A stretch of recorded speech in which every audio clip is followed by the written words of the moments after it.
Bienvenue dans Chemin Croisé, le podcast qui vous embarque dans les histoires captivantes vécues par la communauté Citigo. Il est parfois étonnant de constater comment le destin se manifeste dans nos vies.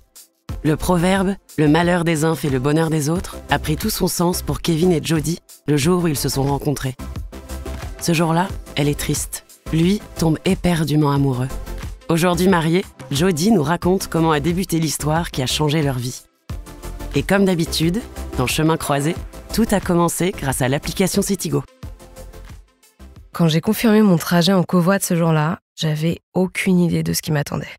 Je m'appelle Jody, j'ai 32 ans et je suis infirmière.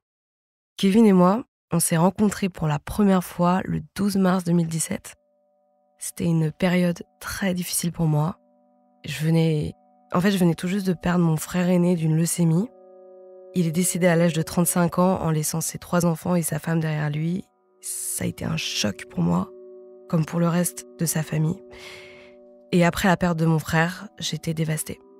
Ce jour-là, je dois me rendre chez lui à Chelles, depuis Créteil, pour aller m'occuper de mes neveux et pour récupérer certaines de ses affaires. Le contexte est vraiment super lourd, très triste. C'est un grand moment de deuil pour moi. J'arrive pas à m'arrêter de pleurer. Je pleure tous les jours. Je suis pas du tout en état de conduire. Bon, de toute façon, j'ai pas de voiture. Mais même, j'avais pas le courage. J'avais pas la force de prendre les transports en commun. Donc, j'ouvre l'application Citigo et je fais une demande de covoite.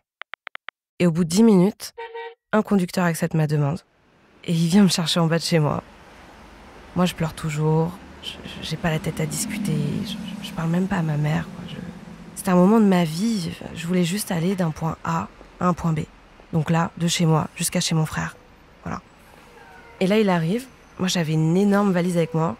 J'avais du mal à descendre les escaliers. Ma mère aussi, elle était avec moi. Mais on était dans un état émotionnel, toutes les deux, super fragiles. Et là, le covoitureur, il voit ça. Il sort de sa voiture et il vient nous aider à porter nos bagages. Donc, je le remercie. Mais après, je suis dans un tel état que je fais pas vraiment attention à lui, quoi. Le reste du trajet se fait dans une atmosphère triste, lourde, silencieuse. Je crois pas lui avoir dit quoi que ce soit ce jour-là, d'ailleurs. Et il nous dépose chez mon frère. On le remercie. Et voilà, fin de l'histoire. Et les jours passent. Je fais lentement mon deuil.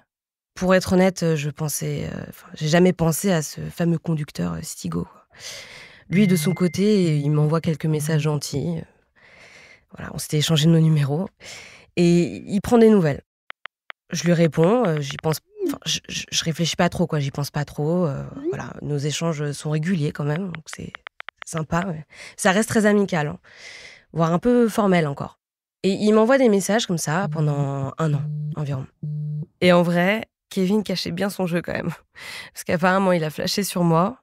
Moi, j'en savais rien pour l'instant. Enfin, il m'a avoué qu'il avait été tout de suite attiré par ma photo de profil Citigo. Et il m'a raconté que dès qu'il a vu la photo, il s'était dit « waouh » et qu'immédiatement, il avait accepté le trajet. Il m'a avoué aussi sur le coup qu'il était tellement ébloui. Alors, c'est ses mots, hein, c'est vraiment pas les miens. Qu'il avait été tellement ébloui en me voyant en vrai, hein, en personne, qu'il avait eu du mal à se concentrer sur la route. Qu'il était à 2 doigts de perdre le contrôle de la voiture, tellement il était sous le charme. Et ce qui m'a touchée, c'est que malgré son coup de cœur, il a rapidement compris.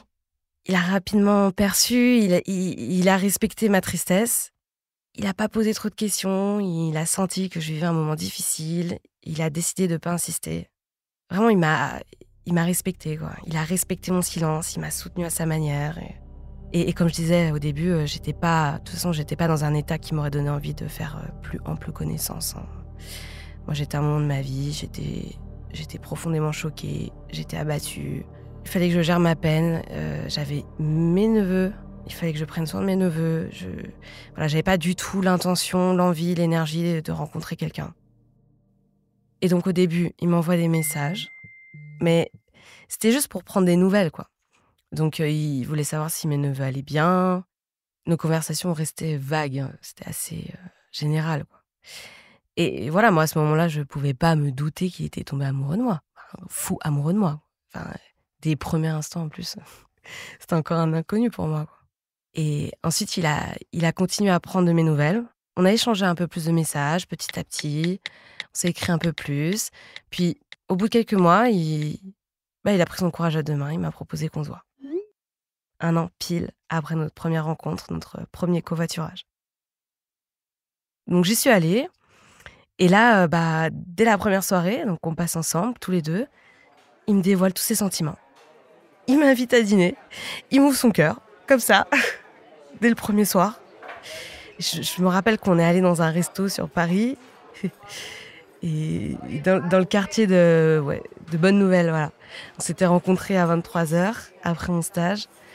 Et on était restés là jusqu'à la fermeture, vers 1h du mat'. Et Kevin me parlait, je me rappelle, il parlait beaucoup.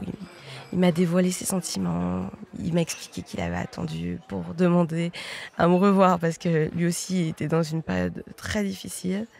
J'avais rien vu de tout ça, quoi. Bref, il a vraiment mis son cœur sur la table. Et après cette soirée, j'étais un peu perdue. Je vous avoue, je savais pas trop quoi penser. C'était un peu soudain.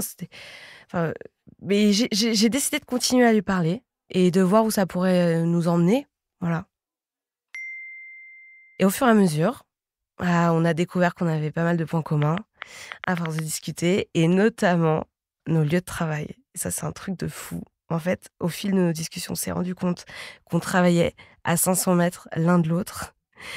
Genre, on était vraiment littéralement à 500 mètres l'un de l'autre. Moi, j'étais en stage à la clinique de Bercy, et lui, il travaillait juste à côté. Donc, il m'a proposé de faire le chemin ensemble tous les matins. On avait les mêmes horaires, quoi. Ça tombait à peu près...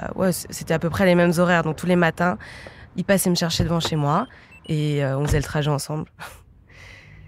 Et c'est au cours de ces 1 an de covoit quotidien que notre relation elle a évolué vers de l'amour qu'on partage tous les deux aujourd'hui. Et puis ensuite, il y a eu la demande en mariage. Tout pile 2 ans après notre première rencontre via Citigo, Kevin, il a fait exprès de faire sa demande à ce moment-là. Donc, il voulait redonner une valeur positive au mois de mars, parce que le mois de mars, encore aujourd'hui, c'est toujours un peu triste pour moi. Et donc, il a attendu, et en mars 2019, il m'a fait sa demande en mariage. Et j'ai dit oui. C'est incroyable de penser que tout ça nous est arrivé à partir d'un covoiturage Citigo. Je pensais vraiment pas rencontrer quelqu'un à cette période de ma vie. Et pourtant, Kevin est arrivé. Et maintenant, en pensant à tout ça, je suis vraiment reconnaissante envers l'appli. En fait, c'est grâce à eux que notre histoire a pu commencer. Et c'est fou de penser qu'une simple application de covoiturage peut changer une vie, quoi. Un détail amusant quand même que j'ai oublié de donner, c'est que on a découvert ensuite qu'on avait une cousine en commun. Alors, c'est ma cousine et sa cousine. Elles étaient cousines entre elles. En fait, ça nous a tellement surpris. On avait de la famille en commun, quoi. Et on s'était jamais vus. À aucune réunion de famille, on s'était jamais croisés. Donc en fait, sans ce covoit, on aurait peut-être continué à jamais se connaître. On serait jamais croisés. Ces coïncidences, ces hasards, ça a fait que notre histoire a pris une tournure incroyable. Aujourd'hui, on a 2 enfants. Et je crois vraiment au destin, à des rencontres comme ça inattendues qui peuvent changer ta vie. Parce qu'avant de rencontrer Kevin, je croyais vraiment pas au coup de foudre. Je croyais pas à tout ça. Maintenant, je le vois, je le vis. Je sais que l'amour peut nous tomber dessus, même dans des moments ultra sombres de notre vie.